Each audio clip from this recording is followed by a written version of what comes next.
Well, I didn't realise we were doing like a whole life testimony thing. I thought we were just talking about last year. But, yeah, whatever. That's fine. Yeah. That happened last year. Okay, I'm not going to. Okay, so, I mean, I've been a Christian pretty much my whole life as well. I was born into a Christian family, taken to church and Sunday school and all the rest of it. I actually was going to walk away from the church once I reached the teenage age that my parents felt was the age at which I was able to make the decision for myself. Because I just wasn't interested in the churches that we'd been attending. And then I think a couple of weeks down the line, I was walking through the house, as you do. And my mum was watching Songs of Praise, and there was this big lively church on the TV, and everyone was dancing and clapping and having a good time. And I didn't think of nothing, didn't think anything of it. I was just walking past and I saw that, and I just sort of off the cuff said, "Oh, I'll tell you what, find a church like that, I'll go to it." Never thought she would. So come Sunday, she's like, "I found a church for you." Okay, I said I'd go, so I'll go. Went along, and I mean, it was a whole different ball game. It was similar to this. Nothing quite comes to this level for me these days, but similar to this. Made a load of friends there, and enjoyed the time in worship. I mean, I'm very much a worshipper with my faith. Don't get me wrong, I love the word, and I will get into it as much as I can, but worship is what brought me to my times with like really powerful moments with Christ, and still does. I started attending this church, and my life has been pretty sheltered, really. God has looked after me, which I often thought was a bad thing, because there'd be people up doing testimonies and stuff, and I'd be like, wow moments in these testimonies, and I'm like, where's my wow moment? I said, yeah, come on. Well, I said this to my pastor at the time. I said, why haven't I got a testimony like that? And he said, be careful what you wish for.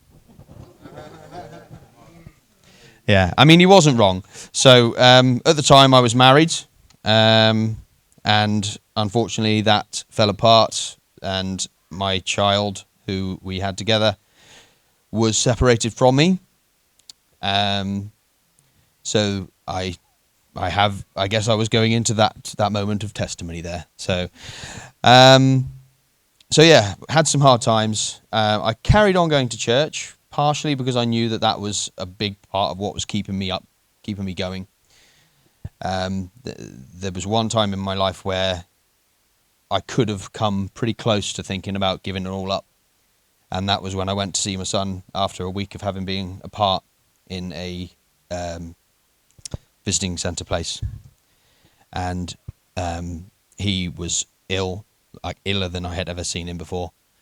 And when they told me to leave, sorry, this is going to hit me a little bit. When they told me to leave, he screeched. He would not stop screaming at me to stay. But they wouldn't let me stay.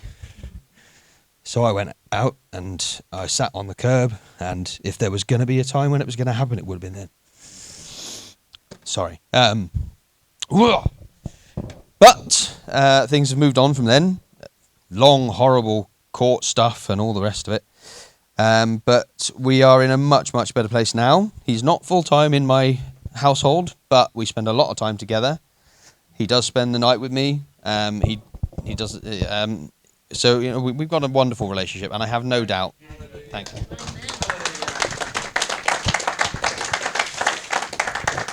Yeah, and I have no doubt because I don't want to push the whole. I don't know if anybody's been through the process, but the system in this country, if you're the man, you're the bad guy, right off the bat. No matter what's happened, no matter what you can prove, you're the bad guy.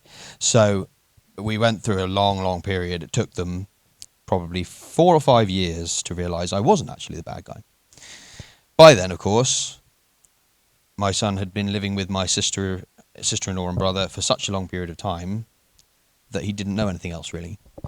And so they said it would be detrimental to just tear him out of this situation where he's got a family, he's got siblings, and he's comfortable where he is, and he knows where he is and who he's got around him. And I didn't disagree. From a human perspective, that would have been harmful to him. So I said, that's fine. I agree with that. I moved over to Mid Wales because I didn't live here, but my sister-in-law did, and so my son did. So I moved to Mid Wales to be closer to my son. Shortly before I'd actually moved, the church that I was going to sort of fizzled out, as a lot of churches do, unfortunately. So I hadn't actually been attending a church for a while, but once I moved over to Mid Wales, I thought, right, I need to get back to church. And I went to a few different churches, tried out a few different places, went back a few times to a couple of them, but just didn't really feel like I'd found where I needed to be, and ended up not really going that much over the year, that first year. And then one morning I was going to go to see a church in Newbridge, Baptist Church in Newbridge, and I just felt like God was saying, go to Festival this morning. That's another church in Landod. I'd already been to this church before. I had no intention of making it my church, so to speak. But I was like, well, okay, I've been there. I don't think it's, so I went.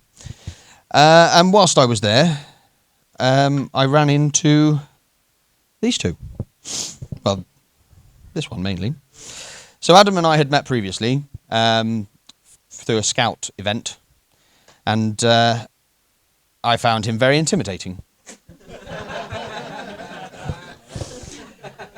I met him twice before this point. The first time, we were doing a long walk thing with the scouts, and I was trundling along with the rest of the scouts, and he was miles ahead of everyone else. He was off. This very fit man. You were supporting. You were leading the other fast ones. So he was up ahead anyway. And then the next time I saw him, again, it was at a scout event.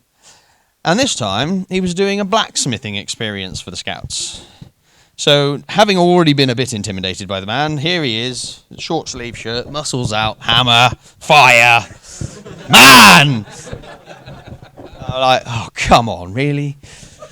The rest of us just don't have a chance. What I mean, so yeah, there we are. Anyway, I come and I see him on this Sunday morning, and it's just a whole different feel. He's no less of a man, obviously, but but yeah, no, it just felt right. He felt so approachable, and we had a lovely chat just about stuff and about the fact that they'd started this church here. It wasn't how long into it? A little while, a few months, something like that. Yes, it's a couple of months in. And anyway, so I'd spoken to Adam, I'd spoken to Lenny, I'd spoken to a couple of other people who had mentioned this plant to me. So I was like, well, I'm not doing anything this afternoon. I'll head over. And so I came here. And the moment I walked through that door there, I knew. Like, I hadn't seen anybody at this point. I'd literally just come in the building. And I think I was stood over by the sofa there, which, I mean, every church should have a sofa, shouldn't it? Right? Come on. So I was stood there, and I just knew this is it. This is where you want me, isn't it, God? And anyway, that was at the start of the service. I hadn't even started at that point. We went through the service. The worship was great. And after the service, we spent a bit of time in fellowship, as we always do here. And I spent some time chatting to Adam and Leonie and the other people here, Nick, obviously. And it was that day that we prayed, wasn't it? In that doorway. I was trying to leave. And God had other ideas. I was in floods of tears. We talked about my little boy a little bit. And there was a little bit of a prophetic word. And yeah, I mean, it was awesome. So yeah, so that is how I ended up here. And then I've always been one of these guys who's a bit of a gap filler. I'll do whatever needs to be done. And that's what I've been doing ever since.